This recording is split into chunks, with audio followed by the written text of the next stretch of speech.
Pag-amin ng Kim Pao, kinasasabi ka ng mga Fanny ngayong June 18.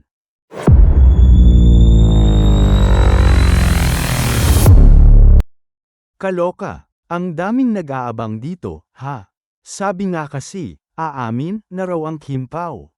Well, pinagkaguluhan talaga sa social media ang kakaibang paandar nina Kim Chu at Paolo Avellino para sa tila pasilip ng kanilang bagong proyekto.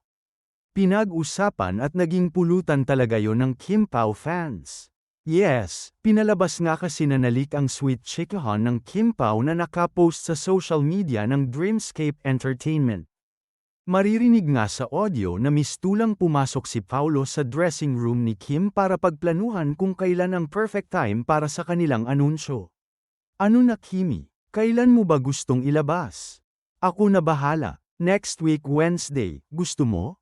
Say ni Paolo. Sige, sabihin na natin, sagot naman ni Kim. In fairness, ganap na ganap talaga sila sa kanilang pakulo dahil maririnig pang nag-appear ang dalawa dahil sa wakas, ready na nga raw silang umamin ngayong Miyerkules, 18 ng Hunyo. Kudos din talaga sa mga Fanny dahil kahit boses lang ng mga idolo ang narinig dito, sure na sure sila na ang Kim Pao nga markang paiwo yun. Anyway, dahil nga confirmed na ang schedule ng announcement ng dalawa. Excited at anabaangan na rin ito ng fans. Ay ang cute naman. Dinaan sa boses ang pakilig. Grabe ang pagkasweet ng boses ni Kimi at bedroom voice ni Pao.